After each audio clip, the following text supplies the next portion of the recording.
Where did you grow up? In London, England. In London. Where were you born, though? Weren't you born in I Scotland? was born in London. Oh. Born in London, yes. I thought you lived in Scotland. I told her Scotland. Well, I was in Scotland a lot on holidays. And then I went to school in Scotland, and then because of the war, the beginning of the war, I didn't go back to London for holidays because there was too much bombing going on. Ooh. And so my parents used to come up and visit me. So I was in boarding school. Looking very cross. What? Is that the wrong answer? No. She doesn't like war. Oh, I see. What were your mom and dad's names? Daddy and Mummy? Oh, you mean what was their name? Not what they were called. Yeah, what were their names? My daddy's name was Archie Scott, which was short for Archibald Scott. My mother's name was Dora, or Dorothea Scott. What did they do? Well, my daddy was an architect, so he worked on the design of hospitals. And my mother was a housewife. Did you have any brothers or sisters? Yes, I did. One brother, his name was Kenneth, and he was 20 years older than I was when I was, well, all the time. He was 20 years old when I was born. And I had a sister whose name was Ailsa, who was 12 years old when I was born. Oh boy. Did you have any pets? We had a succession of kittens which grew up into cats, and they were all called Mickey, regardless of sex. I think we had about 4 of them at the time. One at a time. Were computers made when you were 8? When I was 8? No. There weren't any computers. 8. It's a long time ago. No. What were you doing when you were 8 years old? Well, I was a school kid, doing very badly at school because I couldn't spell, I wasn't a very good reader, I couldn't read well, and I was very bad at history, very bad at geography, but I was very good at science, but we didn't do science, so it was kind of tough. You didn't do science. At that age. I did science when I was 14, but by that time I knew it. Wow. So I was lazy. What was your favorite game as a little boy? Favorite game? Playing with Meccano and building mechanical moving things. Thank you. There's Fun? action. What was it like during the war?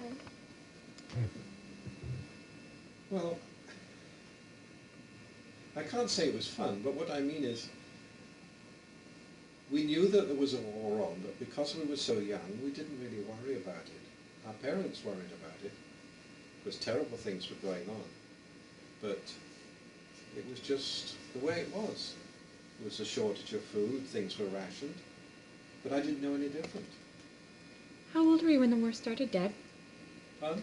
How old was he when the war started? How old were you when the war started? 7. Wow, so when... Yes, because I was born in 32, and the war started in 39. And the first I knew about the war was I was in trouble because I didn't have the drapes closed when I went to bed, and I left the light on. And light got out. And why was that a At problem? that time they were very worried about German bombers coming over. But at the beginning of the war, nothing much happened for about a month or so. So that was the first I knew of it. Were you there when it was when it was the Battle of Britain? Were you there for the Battle of Britain? I wasn't in London during the Battle of Britain, no. So it wasn't bad. The only bombing time we had was when I did go to London near the end of the wall, when the buzz bombs came over, the so-called flying bombs, and you'd hear them go pop, pop, pop, pop, pop, pop, and then they stop, and then there'd be a big bang. But they didn't hit us, so it was all right. It's a little bit like thunder and lightning. If it doesn't hit, if you can hear it, you're okay. You don't see it. No, you don't see it. Usually it was at night, and we had to sleep under the bed. Wow. Why? Well, in case the roof fell in. Because bombs were dropped to destroy all the houses. Yeah. Can you imagine living where you'd have to duck in the middle of the night? They usually come at nighttime. You'd go down in the basement. Yeah. But we didn't have a basement, so we... But at school, we used to have special straw mattresses downstairs in the main central hall, and if there was an air raid warning, which was that wailing noise in the middle of the night, then we'd all go downstairs and sleep on the mattresses. And one time, and in that same place, they had all our overcoats hanging on pegs around the walls. And I found a really comfortable place right up underneath the overcoats, right above my head, and I was cuddled in under. And when the air raid was over one time, they all went up to bed, and I was still there, fast asleep, and they lost me because they were checking all the people that had got back to their beds, and I wasn't there. You were so cozy. I was very cozy, and then finally one of the masters, my mathematics master, found me, carried me upstairs, and I was still asleep. Aw. And apparently, next day, he teased me because he said I called him Daddy. And everybody thought it very funny. You poor thing. And I don't remember a thing about it. I just woke up in bed again, and I didn't remember. But I do remember being the most comfortable I ever was during an air raid under the overcoats. That's sad. I wouldn't like to be in a boarding school that much. But I didn't know any difference, you see. It always was the war when I was at school. But you didn't like boarding Until- school much. I remember hearing stories about boarding school. Yeah. How sad you were in the no corn because that was what you had the very first night. The first night at boarding school, we had sweet corn and bacon. And I used to like bacon. I'd never had corn before.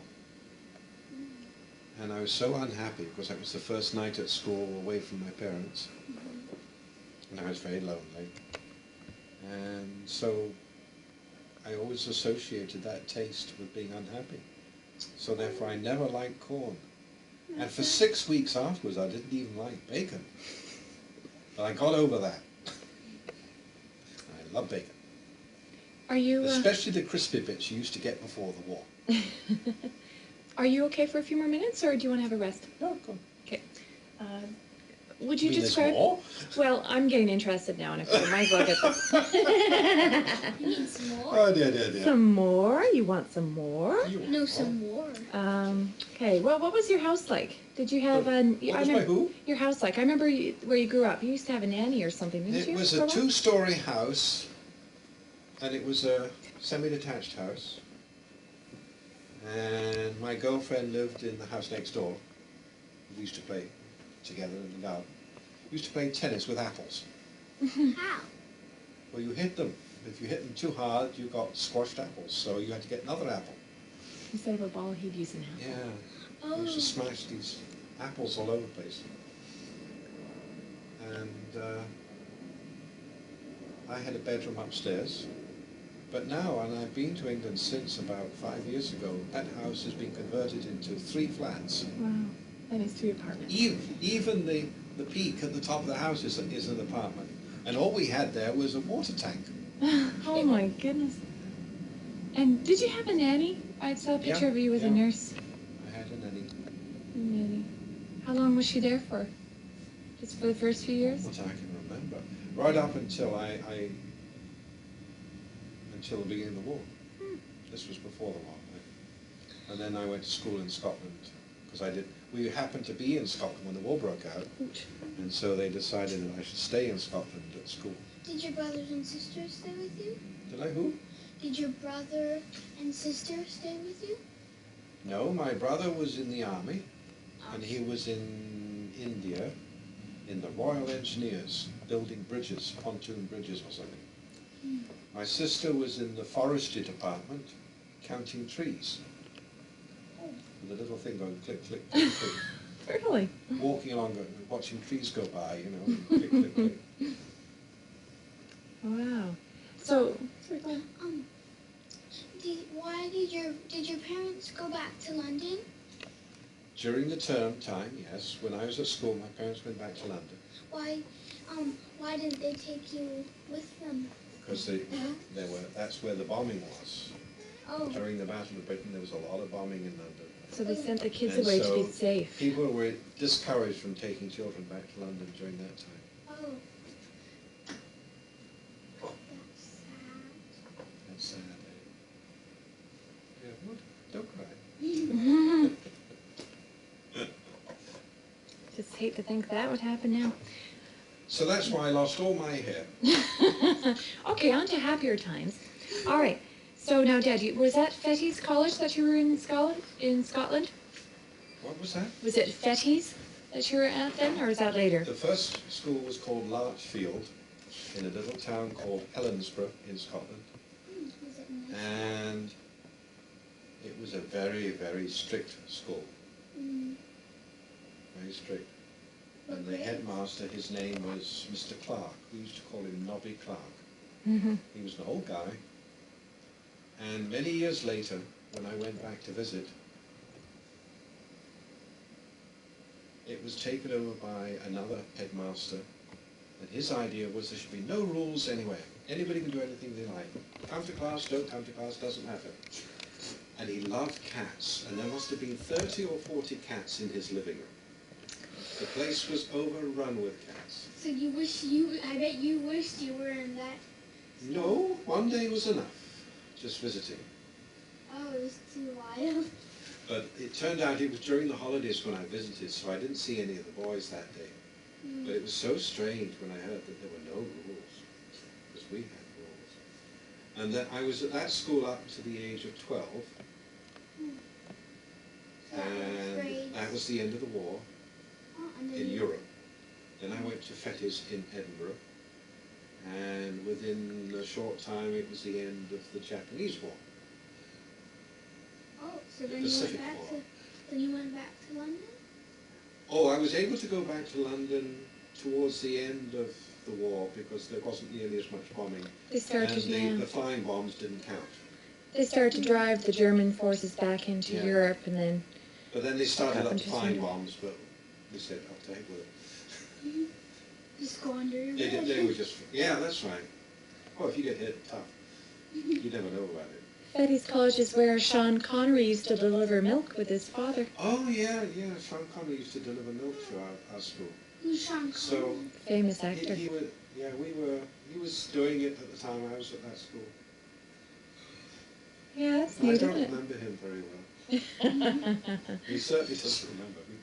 What's the biggest, so the computer world has changed so much since you used to start making radios. You were at age 12, 14? Yeah, I built one radio at the age of 11 or 12 with earphones, 2 tubes, and it was a lovely little radio. And when I got to Fettes, I started building them for other people. And I built a total of about 25 of them. Wow. Built them and sold them to people. How much money? I didn't make much money, no. I charged far too little. Made a 5-shilling profit on each one. Which would seem a lot of money, it's like $1. And, but anyway, it was fun. And I can remember at one time I was building 3 at the same time. So I had them out here, do everything 3 times. Assembly line. That's when I was in real production. But the other thing I did was I built a tape recorder when I was at Fettes. And the music department didn't even have a tape recorder in those days. So when we had concerts, things like that, plays, which they did in the gymnasium, it was my tape recorder that I built when we recorded them. Wow. Yeah. Then they went ahead and bought one. And I find it interesting that you didn't do well at school. Say again? I'm surprised that you didn't do well at school. I was lazy. Sounds familiar. I was interested in science and those things. I did very well in mathematics at Larchfield. I used to get, I think, I never got less than 95%.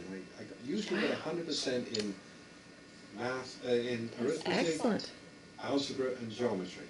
And one time I missed the answer, I missed a question and I only got 95% and I was terribly upset. Mm.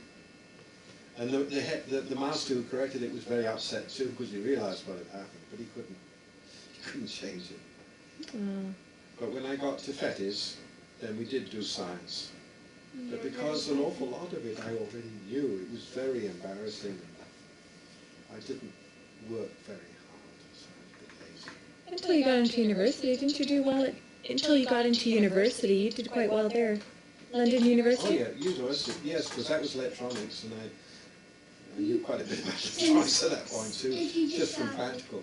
Yeah, if you just saw the lights But flash, that was Grandpa making mean somebody just came into the garage. somebody If the came in lights the flashed. garage, so we know somebody's come back. Yeah, Vicky. probably Aunt Vicky, yeah. Can't tell who it is. Who is it? Yeah, Vicky, yeah. Yeah, they came on the driveway and then they were in the garage. Yes, now he's got another computer that says where they are. This is a pretty amazing house, isn't it? Yeah, it was always this way to grow up with.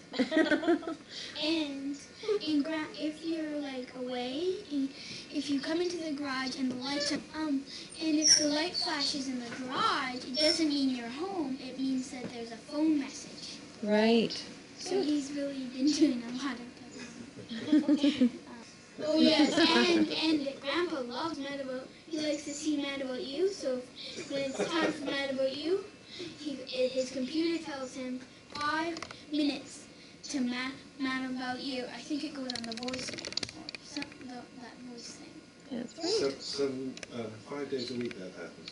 Yeah. And on Tuesday it happens twice. Yeah, and then on Wednesday we hear, don't forget, the cleaning lady's coming. That's what woke me up. Well, then that means we have to tidy the house up. Yes, that's what it, and then don't forget, it's garbage day. What about the Quake game? Is that a Grandpa a big Quake player? Yes, it's a Quake game where you, well, how would you put this? Blow up people. Thanks. His engineering degree. And then what did you do? Yeah, in electronics. No, it was a very nice 3 years though. That was after 2 years I'd been in the airport. Oh, that's right. Which was a nice, relaxing time when I worked on repairing radar sets. Yes, and I remember doing some terrible things. You know the fuss people make about microwaves and leaking for things. Well, we used to have this microwave transmitter. We used to put our hand in front of it to see if it was on, because your hand got hot. Oh my God. We were told not to, but I mean, we didn't really understand. Right. No cancer of the hand then, Dad, huh? You don't? We did. Yeah. So, all right, so you got out of London University. Yep. And then what? What did you do? I worked for 1 year at Mallard Equipment Limited, which was next door to a prison in Wandsworth, London. And there I worked on a radar simulator. What's a simulator? Well, if you can pronounce it,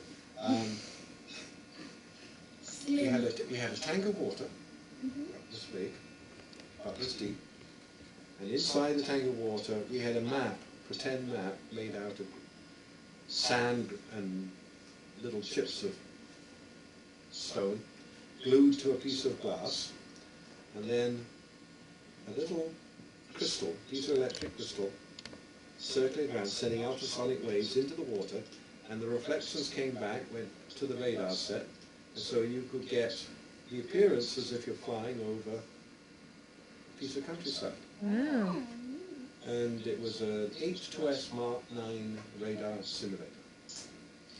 And my job was to design these servo motors that drove a great big gantry that ran up and down on the tank, and the little cage that ran up and down the gantry. So that when you're flying, this was moving, you see, to pretend to be the airplane. fascinating. Wow. So what made And you? then I came to Canada. Why Well, did you? somebody who was working at that company had been visiting Canada for some number of months and worked for Northern Electric in Montreal. And he was telling me about it. And it sounded kind of interesting. So I had an interview. And they offered me a job, paid my transport. And so we got married. Rosemary and I got married. Not the company. Yeah. Just to try it out for a couple of years. That's 40 years ago. Yeah, not the company got married. Right. So if we like it, I'm going to stay. And if Grandpa didn't come to Canada, then Mom wouldn't be here. Oh, not necessarily. He was married to my mother. Well, that gets a very complicated business trying to work out things like that. It's impossible. What would have happened if not? Like, What did you do at Northern Electric in Montreal when you first came over? when I first came,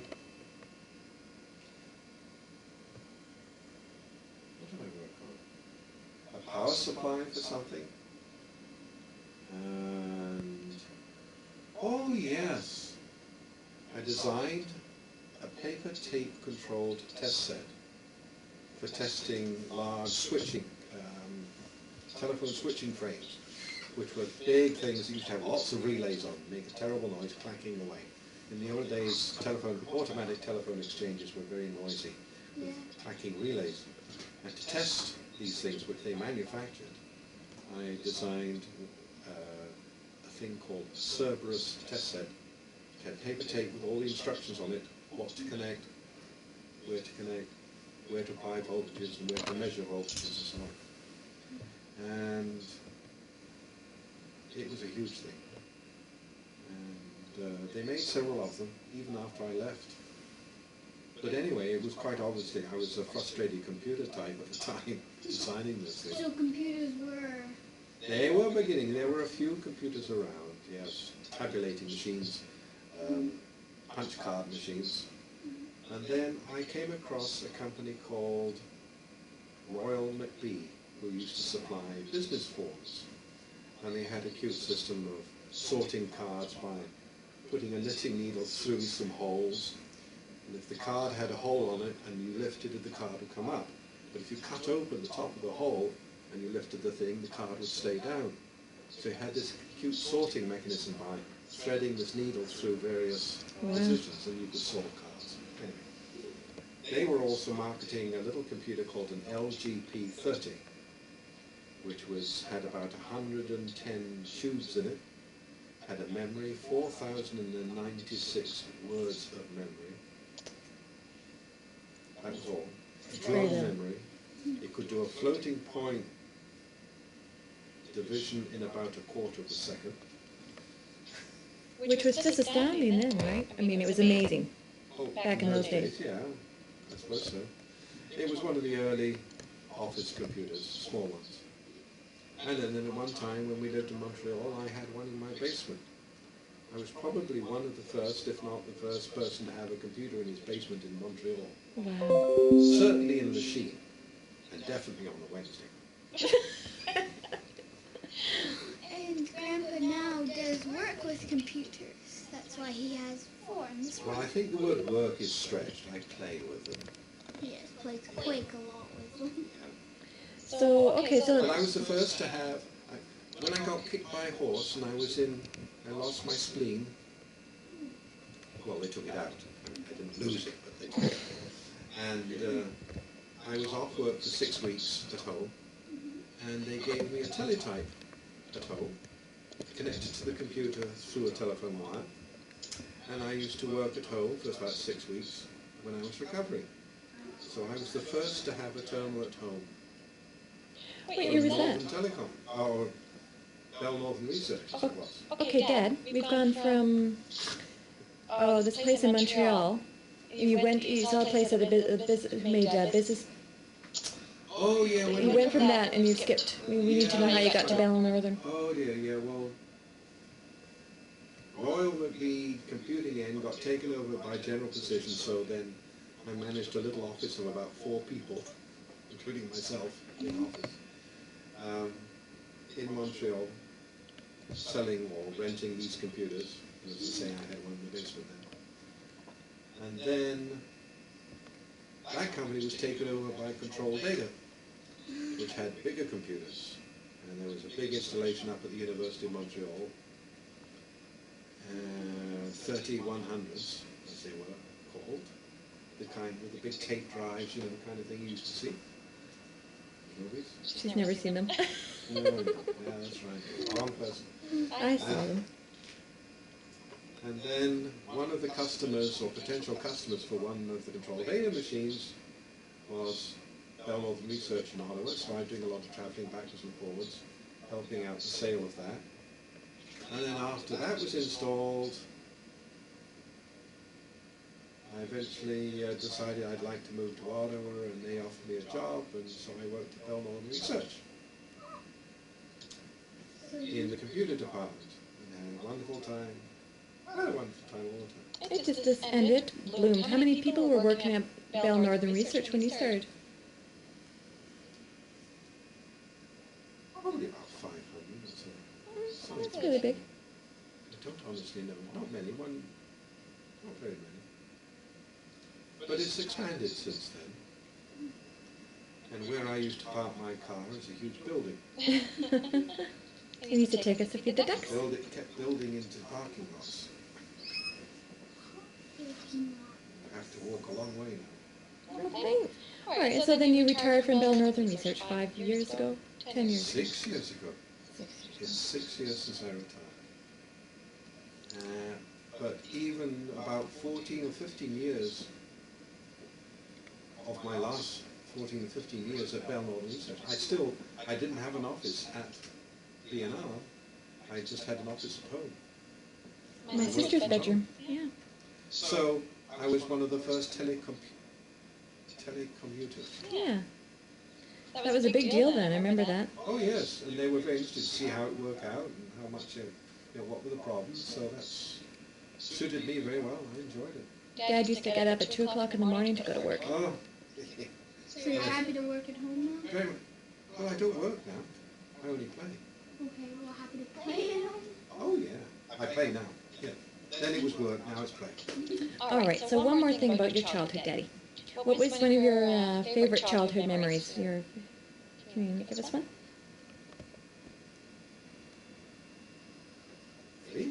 Favorite times. Just give us a cute anecdote for the posterity. I think, the nicest time that I can remember in those sort of years was the year that I left school, so I would be about 18, and that summer, before I went into the Air Force, was the happiest memory I have of living in London. What did you do? What were you doing that made you so happy?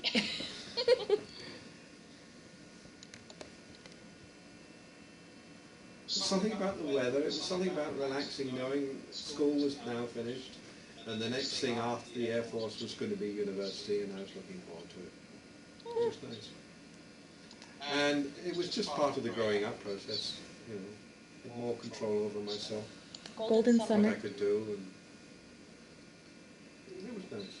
Yeah, there's a commercial. And it's been nice since, but what I'm saying is that was a sun dramatic. And sometimes, last summer, I'd noticed, just being about the garden or in the swimming pool here, just thinking, I can remember. Or sometimes the wind will blow in a certain way, or the smell will be right, or hear tennis on the TV or radio. Now, we didn't have TV at that time, but I remember listening on my radios to tennis at Wimbledon. That must have been interesting, listening to All it. nice nostalgic memories. Golden summer. Yeah, Yeah. golden summer. Well, thank you very much for the time, Dad. Okay. Appreciate that. That'll be $1,000. Yeah. Okay, now we need to get some baby